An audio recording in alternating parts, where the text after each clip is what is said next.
Okay, welcome back everyone. Today we're going to take a look at the Carv 2. Now, in this video, we're going to go between Cold War and Warzone. We're going to go over all the attachments, the best attachments, what you should be running, field of view settings, because that's actually very important because it's going to show you how this thing actually runs, and we're going to do the whole entire gamut. So let's get started. First, we're going to equip, obviously, the Carv 2. Now, first thing we want to take a look at is the muzzle. Doesn't matter which one should you run. Well, pretty much if you're going to be running in Warzone, you're going to run the silencer or the agency suppressor. And I'm going to help you figure that out. First, we're going to do a little bit of a test and tune. And I'm going to stick with the silencer first, get a little bit of the recoil here. And the agency suppressor is going to reduce your horizontal and your vertical and give you a little bit of a boost, but it really doesn't matter. Testing has shown it's going to have a significant amount of recoil no matter what, especially once you start laying on the trigger. This thing kind of tends to do pretty much whatever it wants. And with the agency suppressor, you're also going to find that your movement is kind of slowed down a little bit. So I recommend that you use the regular silencer because you're not really going to see that much of a performance difference. And you're going to see that as we continue to go along. Now the barrel, it's really going to be a player's choice on this because, again, this thing kind of have a mind of its own when you start laying into the trigger.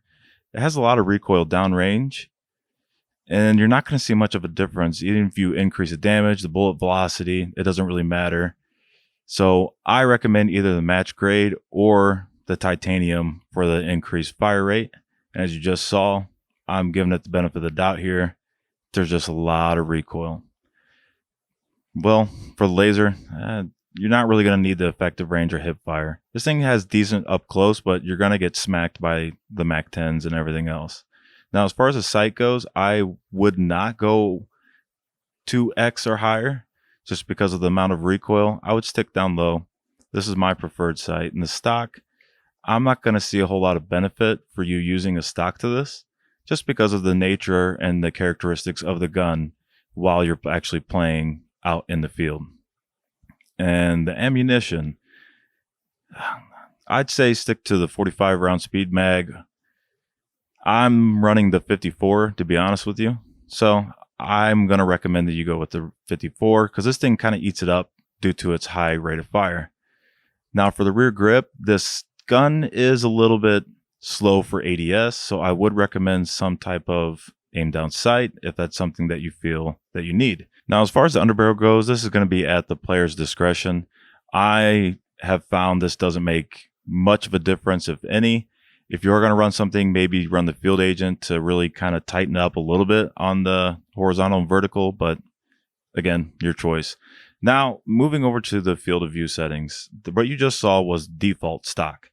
Okay, the recoil, we have a pattern, we have a set. So we're going to continue to go through this, and I'm going to keep increasing the field of view. And I'm going to make the advanced settings from affected to independent, independent to affected. So you're going to see the difference. This plays a key role in knowing the true recoil of this rifle. A lot of videos, you got to remember, a lot of people running 105, it's maybe 120, and it's going to make it look different. It's going to seem like it has less recoil when it doesn't. It's just a perspective, right? And this testing will show you that it really doesn't matter, even though you're visually seeing less recoil. But at the end of the day, it's the same. Now, my shots there were a little bit off. But here's a really good example of independent versus affected.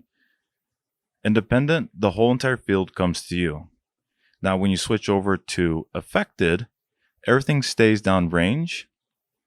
So it gives you the perception that you have less recoil, but in reality, you're going to draw the exact same pattern, period. So don't be fooled by it.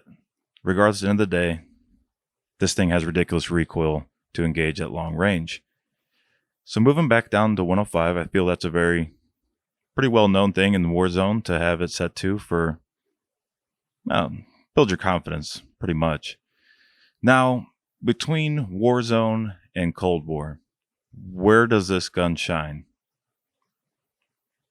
Well, between the two, it's Cold War. This thing is a beast in Cold War, and That's what I feel this thing's made for. Now, Warzone's not out of the count here. There is situations or scenarios or gameplays that you can use. Battle Royale, that's going to be a hard no. I wouldn't do it. Rebirth, yes. Plunder, yes. Plunder's a free-for-all. You can use whatever you want in there and have a good time. Now, let's go ahead and move into what I'm going to suggest that you use for this weapon, for the Carv 2. You're going to want to use the silencer because the agency, well, you're just not going to get the performance that you're going to want to see out of it. Either the match grade barrel or the titanium for its higher rate of fire. Field agent foregrip, I'm running that just to kind of tighten things up. That's a discretion thing, make your own choice. And a high mag, because this thing kind of chews through bullets pretty quick when you're laying into it. Now, as far as what this gun does, well, it's going to allow you to have better mobility and to help get down sight a little bit quicker. That's going to make the difference in between a win and a loss here when you're against your opponent. And I'm just going to let this run so you can just kind of get a general idea of what this setup is going to act like and how well it's going to perform.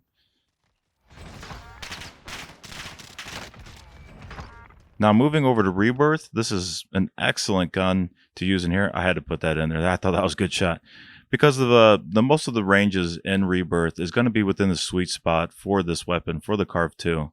So, as far as Rebirth go, this is a really good choice. I would match it up with some type of one of your SMGs or, sniper if that's how you normally go. But it does a really good job. So now let's go ahead and move over to ColdWar. Is this thing good? What attachment should you use? Well, I'm going to go ahead and tell you. It doesn't matter what attachments you use. You need to unlock it because this thing is an absolute nightmare inside of ColdWar. I've had probably the best games I've ever played with this thing. I mean, I'm talking to where it was fun. It was actually really fun. So the high rate of burst, this thing has no recoil, easy to unlock in ColdWar.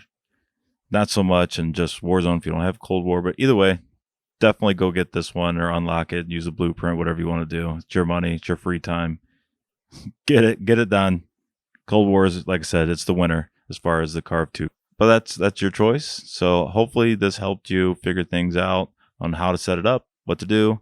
I'm the Mad Scientist. Until next time, hope you have a good one. Good night, good day, good morning. See ya.